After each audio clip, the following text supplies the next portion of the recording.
Welcome to Calm Mind English. Some people do not look tired because they have learned how to move through the day with a steady face. They answer messages, finish tasks, take care of people, and say they are fine before anyone even asks. But inside, there can be a quiet kind of tiredness that does not come from one hard day. It comes from being strong for too long. This is for the person who keeps going because stopping does not feel possible. Maybe your family needs you. Maybe your work depends on you. Maybe people around you are used to seeing you calm, useful, and available. So you continue. You do what has to be done. You smile at the right time. You speak in a normal voice. You hold your emotions in place so the day can keep moving. From the outside, this can look like maturity. It can look like discipline, patience, or responsibility. And sometimes it is all of those things. There is real dignity in showing up when life is not easy. There is real love in doing what needs to be done, even when nobody notices how much energy it costs. But there is another side to this kind of strength. When you always have to appear okay, you slowly become careful with your own feelings. You learn to check your face before you walk into a room. You learn to lower your voice when you feel angry. You learn to say, no, it is fine, even when something inside you is not fine at all. The tiredness does not always arrive as crying. Sometimes it arrives as silence. You come home and sit in the car for a few extra minutes before going inside. You look at your phone, but you are not really reading anything. You stand in the kitchen and forget what you were about to do. You hear someone ask a simple question, and for a second, it feels like too much. Then you feel guilty for feeling that way. You tell yourself other people have bigger problems. You remind yourself that you should be grateful. You push the feeling down and continue with the next thing. This is how the performance of being okay becomes exhausting. It is not one big lie. It is many small moments of hiding what is real. It is saying yes when your mind needs quiet. It is laughing when you want to be left alone. It is being helpful when you are already empty. It is carrying your own stress carefully so no one else has to feel uncomfortable. Many strong people are not trying to impress anyone. They are simply trying not to make life harder for the people around them. They think, if I can just handle this, everyone else can be okay. So they become the steady one, the one who remembers the details, the one who stays calm during problems, the one who does not fall apart. But the heart was not made to live only as a support structure. The mind was not made to be a storage room for every worry. Even a responsible person needs a place where they do not have to manage the atmosphere. Even a calm person needs a moment where calm is not a duty. If your mind is tired of being strong, it may not mean you are weak. It may mean your inner life has been waiting too long to be treated with honesty. It may mean you have spent so much time asking, what needs to be done, that you forgot to ask, what is this doing to me? There is a quiet difference between strength and pretending. Strength helps you face life. Pretending forces you to disappear inside your own life. Strength can move with truth. Pretending is afraid of truth because it worries that one honest feeling will make everything fall apart. But feelings do not destroy you just because you notice them. A tired mind does not need to be judged the moment it speaks. It needs a small space to exist without being corrected. You can admit, even privately, that you are tired. You can say, this has been heavy. You can say, I have been holding more than people can see. That sentence alone does not solve everything, but it stops the inner performance for a moment. It gives your mind a little room to stop standing so straight. There may be people who depend on you. There may be duties you cannot drop. Life may still ask you to show up tomorrow. But even in that reality, you do not have to treat your own pain like an interruption. You do not have to be strong in a way that leaves no room for being human. Tonight, or whenever you are listening to this, let the first truth be simple. You have been carrying yourself through many ordinary days. Some of those days looked normal, but they were not light. You kept moving, and that mattered. But now your mind may be asking for something deeper than another push forward. It may be asking to stop pretending that carrying everything has no weight. There is a kind of person who does not ask for help quickly. They wait. They watch the situation. They measure the room. They think about timing, money, children, work, emotions, and how their words might affect someone else. Before they say what they need, they have already imagined 10 reasons to stay quiet. This habit often begins with responsibility. Maybe you grew up in a place where being useful was praised, more than being honest. Maybe people depended on you early. Maybe you learned that problems become worse when you bring your feelings into the room. So you became careful. You became capable. You became someone who could handle things. At first, this can feel like strength. You learn how to solve problems without making noise. You learn how to keep your promises. You learn how to stay steady when other people become emotional. These skills can help you survive difficult seasons. They can help you build a life. But over time, responsibility can become more than something you do. It can become who you think you are allowed to be. When that happens, rest starts to feel strange. Asking for help feels like failure. Saying, "I cannot do this alone," feels like you are breaking a private rule. You may not even know when you made that rule, but you feel it in your body. You feel it when someone offers support and you quickly say, "No, I am okay." You feel it when you are exhausted, but still refuse to let anyone see the full picture. Picture a kitchen table late at night. The house is quiet. Everyone else is asleep. One small light is on. A person sits there with a phone, a notebook, a few bills, and tomorrow's schedule. There is nothing dramatic happening. No one is shouting. No one is watching. But the mind is working hard. There are appointments to remember, payments to check, problems at work, a message that still needs an answer, a child's school item, a family concern, a small repair, a future worry. Each thing is manageable by itself. Together, they become a weight that has no clear shape. This person may not think, "I need help." They may think, "I just need to organize better." They may think, "I should be able to handle this." They may think, "Other people are tired too." So the mind turns pain into a task. It tries to manage sadness with planning. It tries to manage fear with control. Control can be useful, but when control becomes the only way you feel safe, life becomes very narrow. You start to believe that if you loosen your grip, something will go wrong. If you stop watching everything, something will be missed. If you admit you are tired, people may need more from you, not less. This is one reason strong people rarely ask for help. They are not always proud. They are often afraid. Afraid of becoming a burden. Afraid of being misunderstood. Afraid that if they open one small door, too much emotion will come out. Afraid that no one will know what to do with their honesty. There is also a quiet fear of disappointment. When people know you as the dependable one, you may feel pressure to protect that image. You may think, "If I say I am struggling, they will see me differently." So you keep the role. You keep the stable voice. You keep the answer short. But a role is not the same as a self. You are not only the person who fixes things. You are not only the person who earns, cleans, drives, answers, plans, and holds the family together. Those things may be part of your life, but they are not the whole of you. The hidden cause of this fatigue is often not weakness. It is over-identification with being needed. When being needed becomes the main proof that you matter, you may start to ignore any part of yourself that is not useful. Your sadness becomes inconvenient. Your rest becomes negotiable. Your limits become something to overcome instead of something to respect. A healthier kind of responsibility includes your own life too. It does not remove your duties. It does not ask you to abandon people. It simply says that you are also one of the people under your care. This shift may feel uncomfortable at first.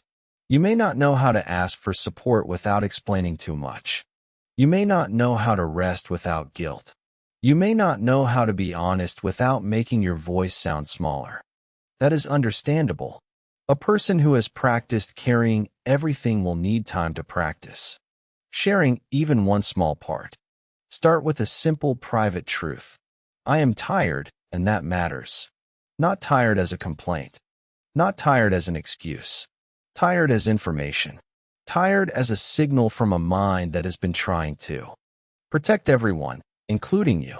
You do not need to become someone else. You do not need to stop being responsible. But responsibility can become softer. It can include asking one clear question. It can include letting one person know that you have been under pressure. It can include leaving one thing for tomorrow without treating it like a personal failure. The strong part of you does not have to disappear. It only needs to stop working alone. When the mind is tired of being strong, the body often knows before the thoughts do. You may not say, I am under too much pressure, but your shoulders stay lifted. Your jaw stays tight. Your breathing becomes shallow. Your stomach feels unsettled for no clear reason. Your body begins to speak in tension because your mouth has been quiet for too long. The nervous system is designed to protect you. When life feels demanding, it prepares you to respond. It sharpens attention. It keeps you alert. It helps you notice what could go wrong. This is useful in short moments. But when the pressure does not end, the body can begin to treat ordinary life like a constant emergency. You may be lying in bed, but your system is still standing guard. The room is dark. The house is quiet. Nothing needs to happen at that moment. Still, the mind checks tomorrow. It replays a conversation. It remembers something you forgot to do. It listens for small sounds. It prepares for problems that are not in the room. This is why rest can feel shallow even when you have time to sleep. Your body is horizontal, but your inner alarm has not fully turned off. You may wake up tired after enough hours in bed. You may feel heavy in the morning, as if the night did not repair you. You may move through the day with a tired face, and a body that feels older than it is. Being strong for too long often means the body has learned to hold emotion as posture. The shoulders carry what you do not say. The chest holds what you do not release. The stomach reacts to worries before you fully name them. The hands stay busy because stillness feels uncomfortable. This is not a character problem. It is a body trying to adapt. Imagine someone sitting at work with a calm expression. Their hands are on the keyboard. Their voice sounds normal. They are answering politely. But under the desk, one foot keeps moving. Their neck is stiff. Their head feels full. They read the same line twice. Because their attention is divided between the task in front of them and the weight behind it. Later, they come home and feel irritated by small sounds. A cupboard closing. A question from another room. A phone notification. None of these things are serious. But the body has no space left. It reacts to small things because it has been carrying large things silently. This can be confusing. You may think, why am I so sensitive today? But sensitivity is often what happens when the system is overloaded. A full cup spills from a small movement. A tired nervous system reacts to details because it has been denied recovery. The answer is not to shame yourself into being calmer. That only adds another layer of control. The body does not relax because it is criticized. It relaxes when it receives signals of safety, slowly and repeatedly. One signal is permission to stop bracing. You can notice your shoulders and let them drop a little. You can unclench your jaw. You can rest your hands instead of keeping them busy. These are small things, but they tell the body that it is no longer required to hold the whole day at once. Another signal is lowering the amount of input around you. A strong person often tries to recover while still taking in more noise. More messages, more screens, more decisions. The body cannot settle when it is still being asked to process everything. A few quiet minutes without new information can feel more helpful than you expect. Sleep also needs a softer entrance. If you move directly from solving problems into bed, the body may not understand that the day is over. It may continue working. A simple routine can help. Turning off one light, washing your face slowly, writing down the task that can wait until tomorrow, leaving the phone away from the bed. These are not magic solutions. They are physical messages that say, "We are done for now." Some nights, your body may not relax quickly. That does not mean you failed. A system that has been alert for a long time may need patience. Do not demand instant peace from a body that has been protecting you for years. Instead, build a different relationship with your tension. When you notice it, do not immediately fight it. You can say, "My body is trying to help me survive the pressure." This simple understanding changes the tone. You are no longer attacking yourself for being tense. You are listening to a signal. The body is not your enemy. It is the place where your unspoken life has been stored. When it tightens, it may be asking for less force. When it feels heavy, it may be asking for real rest. When it refuses to sleep, it may be asking for a slower ending to the day. You may still have duties tomorrow. You may still need to work, care, plan, and respond. But before tomorrow arrives, your body deserves to know that it is allowed to put down the shield for a while. Even strong people need a nervous system that is not always on duty. Daniel woke before the alarm. It was still dark outside, but his mind had already started listing the day. Pay the utility bill. Check the message from his manager. Pack lunch for his daughter. Reply to his brother. Buy milk. Ask about the car noise. Remember the form on the counter. He did not feel panic. He rarely felt panic in a way people could see. He simply opened his eyes and accepted the list, as if someone had handed it to him before his feet touched the floor. In the bathroom, he looked at his face in the mirror. He looked normal. A little tired, maybe, but normal. He washed his face, brushed his teeth, and practiced the same quiet expression he wore most mornings. Not fake exactly, just controlled. In the kitchen, he moved carefully so he would not wake anyone too early. The kettle clicked. A drawer opened. A lunch container snapped shut. He checked the time, then checked it again, though he already knew he was on schedule. When his daughter came in rubbing her eyes, his voice softened. "Good morning," he said. She leaned against his leg for a second. He put one hand on her hair, then reached for the toaster with the other. The moment was tender, but brief. Breakfast had to happen. Shoes had to be found. A water bottle needed to be filled. The small machine of mourning had already started. At work, Daniel answered emails with steady words. "No problem. I will take care of it. I can check that." His manager asked if he could handle one more thing before the end of the day. Daniel paused for less than a second. Then he said yes. He did not say that his mind was already full. He did not explain that he had stayed up late fixing something at home. He did not mention that his chest had felt tight since Tuesday. It seemed easier to accept the task than to explain why it felt heavy. At lunch, he sat in his car instead of the break room. He told himself he wanted quiet. That was true, but not the whole truth. He also did not want to answer casual questions. He did not want to perform normal energy. He did not want to smile and talk about weather, traffic, or weekend plans. He ate quickly. Then he stayed in the driver's seat with the container still in his lap. His phone lit up. A message from home. A reminder from the bank. A news alert. He turned the screen down and looked through the windshield at the side of the building. For a few minutes, he did nothing. Not resting exactly. Just not moving. Then the time came to go back inside. In the afternoon, a small mistake appeared in a document. It was not serious. It was easy to fix. But when Daniel saw it, he felt a sharp wave of irritation rise in his body. He kept his face calm. He corrected the file. He sent the update. No one knew that his hands felt warmer for a moment, or that he had to press his tongue against the roof of his mouth to stay quiet.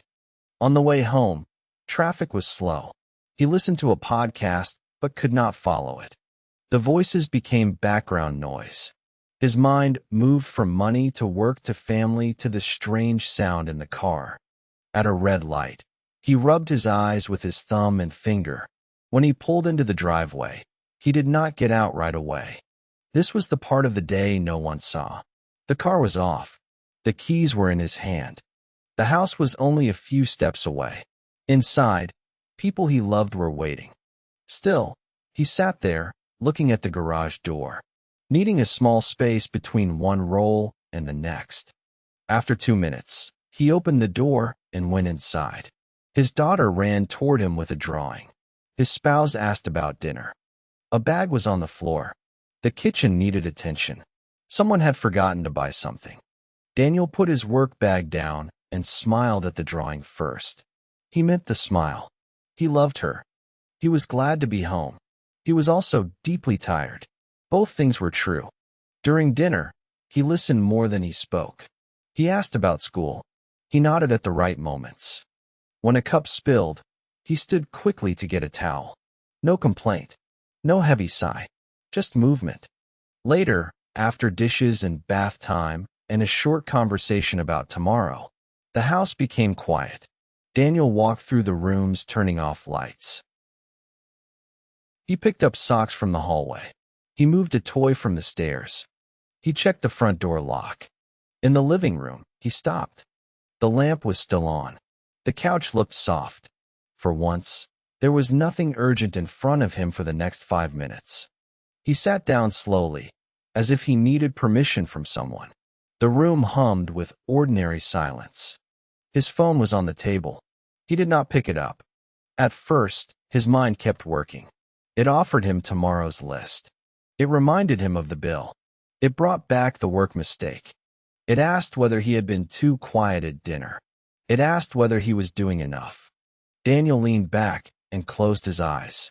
He did not have a great realization. He did not suddenly change his life. He did not cry. He did not make a plan to become a different person. He simply sat there and let his face rest. For a few minutes, he was not the one answering, fixing, carrying, or preparing. He was only a tired man in a quiet room, with one lamp on and a house full of people he loved. The day had not been terrible. It had only been full, and he had been full for a long time. When he finally stood up, nothing outside him had changed. The same responsibilities were waiting for tomorrow. But something small had happened. He had stopped performing strength long enough to feel the weight of it. That was not weakness. It was a beginning. There is a moment many people know but rarely talk about. You sit alone in a parked car before going inside. The engine is off. The world is close, but for a few minutes, no one is asking anything from you. You are between places.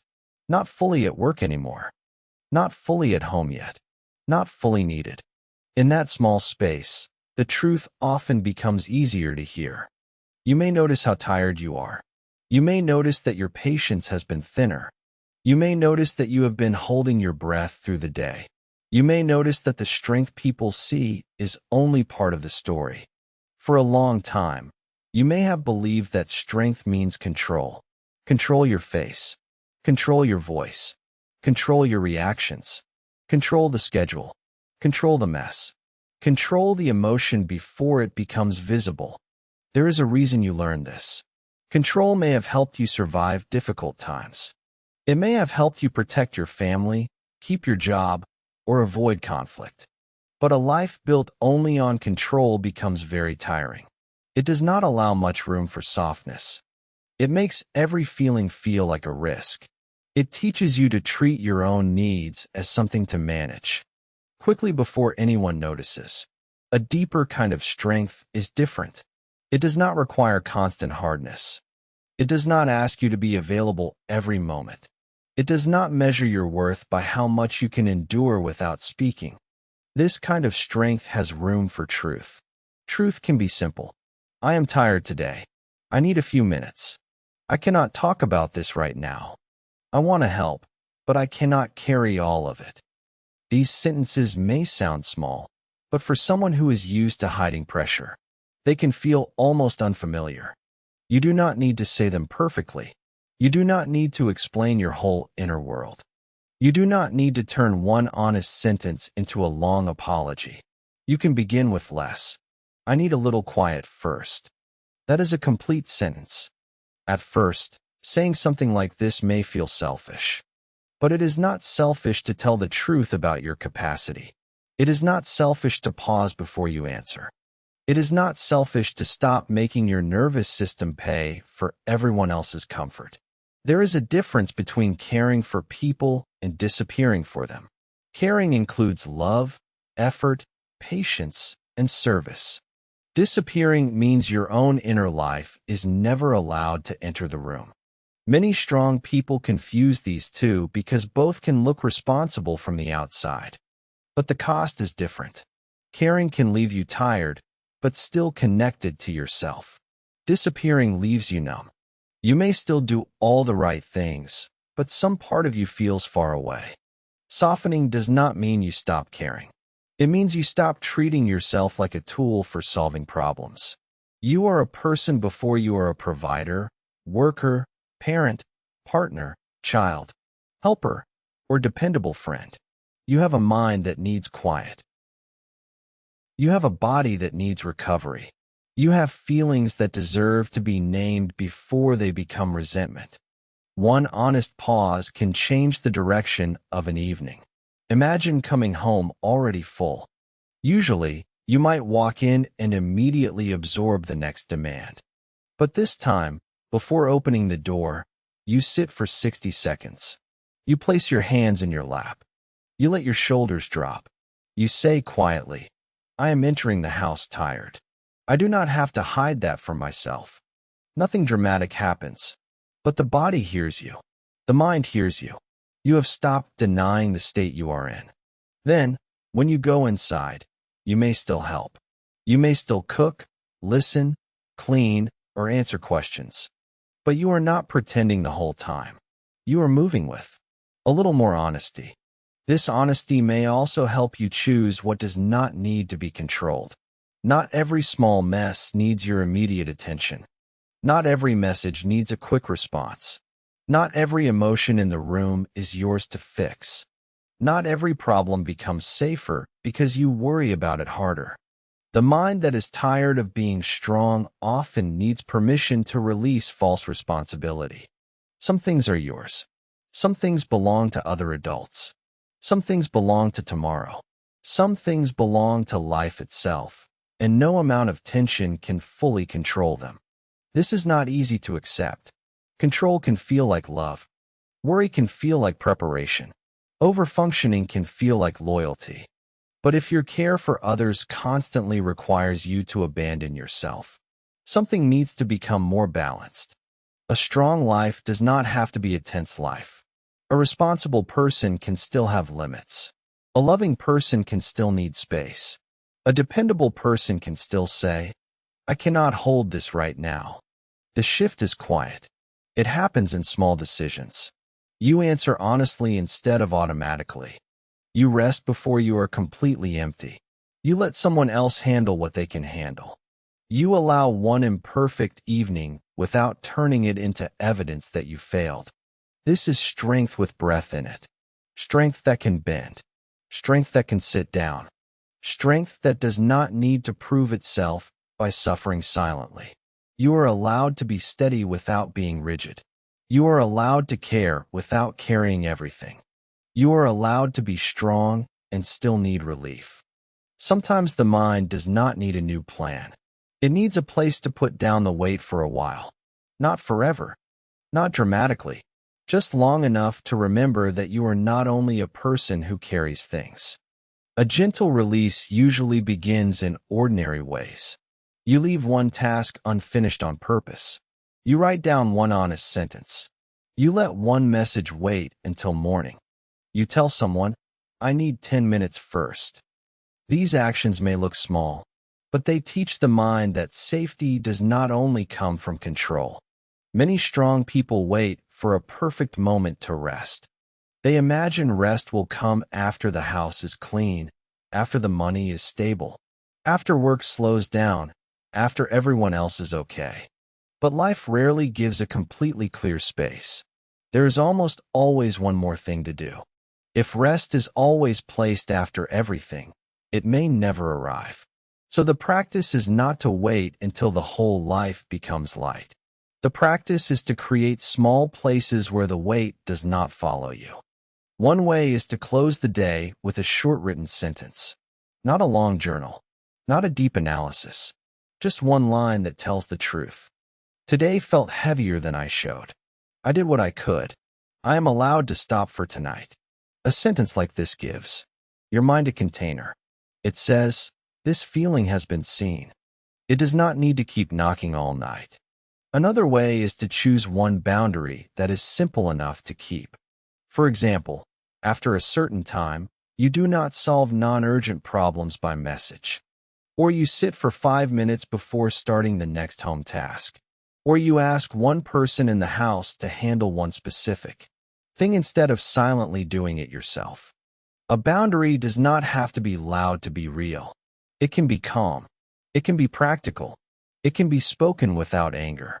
I can help after I sit down for a few minutes. I will look at that tomorrow. I am too tired to discuss this well tonight. At first, the old pattern may resist. Your mind may say, just do it now. It may say, it is faster if I handle it. It may say, people will be disappointed. This is the voice of a system that has survived through constant readiness. Do not hate that voice. It tried to protect you, but you do not have to obey it every time. You can answer it gently. We are not abandoning responsibility. We are learning to carry it differently. There is also a release that comes from letting people be slightly uncomfortable. This is difficult for people who are used to managing the mood of a room. If someone is upset, you may rush to soften it. If someone is disappointed, you may feel responsible for fixing it. But not every discomfort is a sign that you did something wrong. Sometimes people need to adjust to your limits. Sometimes a house needs to learn that you are not the only one who notices what must be done. Sometimes love becomes healthier when it is shared as responsibility, not silently carried by one person. You do not need to make a speech about this. You can begin with behavior. You can stop jumping up immediately. You can ask for help before resentment grows. You can let a small problem remain small instead of turning it into your personal emergency. The goal is not to become careless. It is to become less clenched. Think of your mind like a hand that has been gripping a heavy bag for hours. At some point, the fingers ache. The answer is not to blame the hand for hurting. The answer is to set the bag down, even for a moment, and let blood return to the fingers. Your mind needs moments like that. A quiet walk without solving anything. A shower without rehearsing tomorrow. A meal eaten slowly. A few minutes in a parked car with no phone in your hand. A room with one lamp on.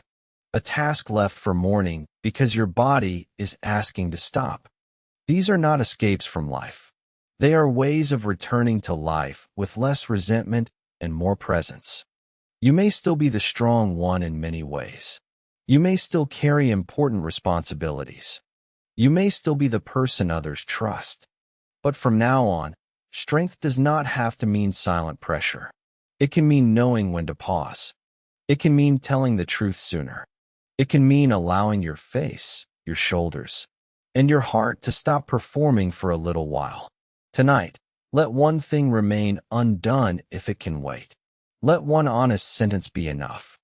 Let your body receive the message that the day is no longer asking for everything. Picture a table at the end of the evening. The light is low. A cup sits half full. One small task is still there, but you decide not to touch it. You turn away, not because you failed, but because you are allowed to end the day before every problem is solved. The simple truth is this: you can be responsible without being constantly tense. Put down one small weight tonight.